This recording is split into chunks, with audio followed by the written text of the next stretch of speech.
Assalamualaikum warahmatullahi wabarakatuh. Bismillahirrahmanirrahim. Alhamdulillahirabbil alamin wa bihi nasta'in ala umuri dunya waddin. Wassalatu wassalamu ala asrafil anbiya'i wal mursalin wa ala alihi wa sahbihi ajma'in. Amma ba'du. Yang terhormat Bapak Haji Muhammadul Haq LCM PDI serta tidak lupa teman-teman sekelas BBAB yang berbahagia.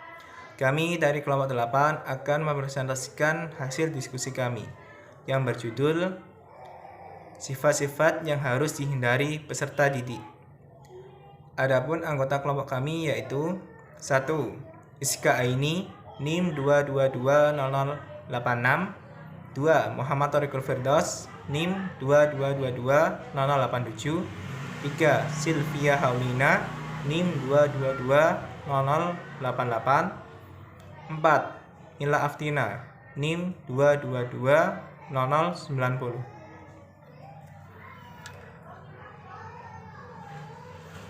Sifat-sifat yang harus dihindari peserta didik diantaranya adalah sifat sombong. Sifat sombong ini telah dijelaskan pada sebuah hadis. Bismillahirrahmanirrahim. An Abdillah ni Mas'ud anin Nabi sallallahu alaihi wasallam qala yadkhulul jannata man kana fi qalbihi misqalu dzarratin min kibrin. Qala rajulun inna rajula yuhibbu ayyakuna thawbuhu hasanan wa na'luhu hasanatan. Qala innallah jamilun yuhibbul jamala kibru batarul haqqi wa wamtun nas. Artinya, dari Abdullah bin Mas'ud dari Nabi Sallallahu Alaihi Wasallam, beliau bersabda, tidak akan masuk surga orang yang di hatinya terdapat sifat sombong seberat darah atau biji sawi. Seorang berkata, sesungguhnya ada seseorang yang ingin agar pakaiannya bagus dan sepatunya bagus. Beliau bersabda, sesungguhnya Allah itu indah dan mencintai keindahan. Sifat sombong adalah menolak kebenaran dan meremehkan manusia. Penjelasan hadis. An-Nawawi berkata, hadis ini berisi larangan dari sifat sombong, yaitu menyombongkan diri kepada manusia, merendahkan mereka, serta menolak kebenaran.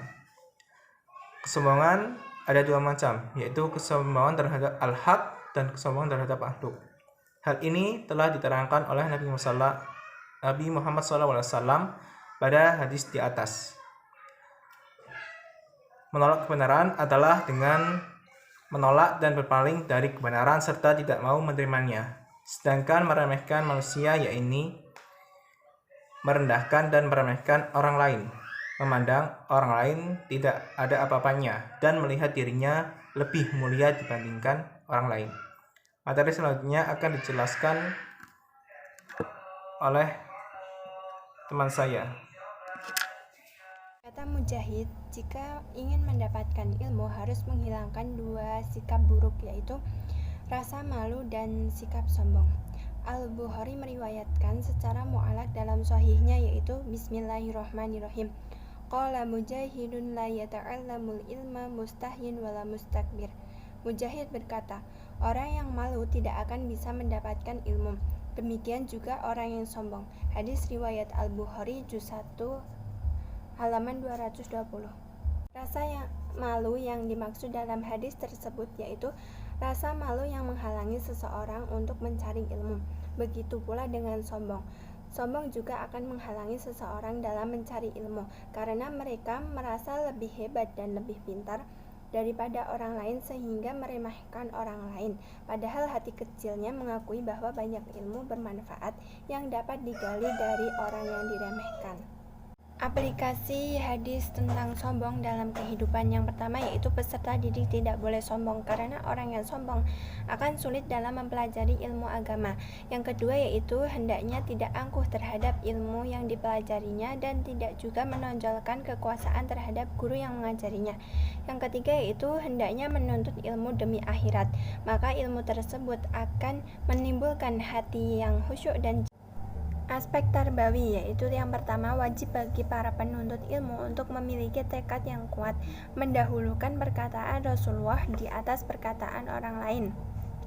Yang kedua yaitu mengganti sikap sombong dengan tawadu atau rendah hati, sikap terpuji yang merupakan salah satu sifat ibadur rahman. Perkenalkan, nama saya Sylvia Haulina, NIM 2220088. Sekarang saya akan melanjutkan penjelasan mengenai hadis tentang malu. Adapun bunyi hadisnya yaitu Bismillahirrahmanirrahim. Wa qalat Aisyatu ni'man nisa'ul ansari lam yamfa'hunna al-haya'u ayyatafaqqahna fid din. Yang artinya, Aisyah berkata, sebaik-baik wanita adalah wanita Ansor. Tidak menghalangi mereka rasa malu untuk mempelajari agamanya.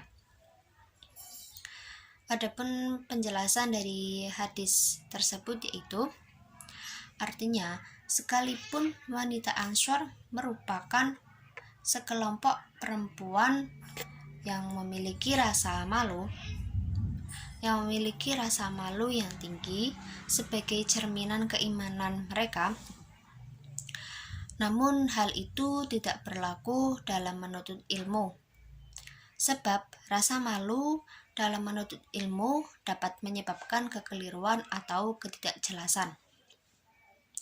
Seseorang yang malu bertanya dalam menuntut ilmu akan menyebabkan ia tidak mendapatkan penjelasan dari hal-hal yang masih samar atau meragukan baginya. Karena itu, agar seorang penuntut ilmu mendapatkan penjelasan yang terang dan ilmu yang pasti, maka ia harus memberanikan diri bertanya mengenai permasalahan yang belum jelas ataupun belum meyakinkan bagi dirinya. Pada kitab Imam sebelumnya, Imam Bukhari telah menampilkan bahwa malu adalah cabang dari iman. Karena dengan adanya rasa malu kepada Allah, maka seseorang tidak jadi bermaksiat kepada Rabb-Nya. Namun rasa malu untuk menuntut ilmu dapat menyebabkan seseorang terhalang dari mendapatkan faedah yang banyak. Rasa malu yang seperti ini hendaknya dijauhi oleh setiap muslim dan kita mengeluhkan kepada Allah. Maka pada zaman ini, di mana mulai timbul rasa malu pada sebagian kaum muslimin untuk menampilkan dirinya bahwa ia adalah seorang muslim. Terlebih lagi dengan lingkungan sekitarnya yang membuatnya merasa minder untuk mengakui dirinya adalah seorang muslim. Terima kasih dari saya. Selanjutnya akan dilanjutkan oleh teman saya. 90. Di sini saya akan melanjutkan penjelasan yaitu hadis tentang menjual idealisme untuk meraup materi.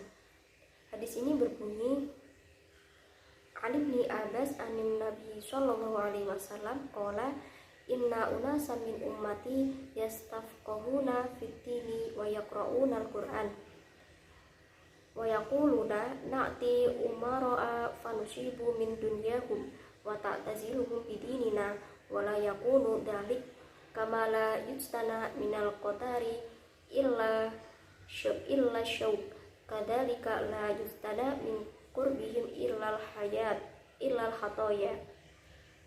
Artinya, sesungguhnya di antara umatku yang memperdalam agama mereka dan mereka membaca Al-Quran, sebagian mereka berkata, kami akan mendatangi para pemimpin sehingga kami mendapatkan harta benda mereka dan kami akan menjauhkan mereka dari agama kami, dan itu dikatakan seperti tidak akan terhindar dari pohon yang berduri kecuali dirinya.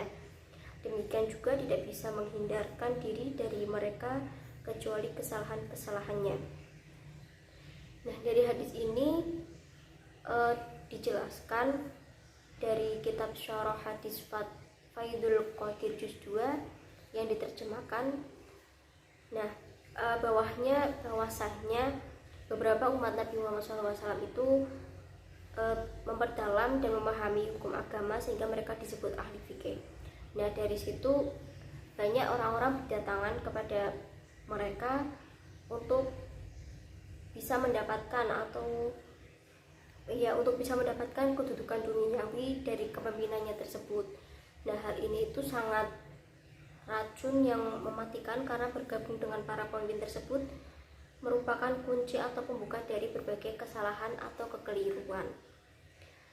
Lalu terdapat aspek tarbawi dari hadis tersebut, yaitu para pemimpin atau para ulama itu hendaknya tidak menggunakan ilmunya untuk bergaul dengan para pemimpin agar memperoleh kenikmatan duniawi.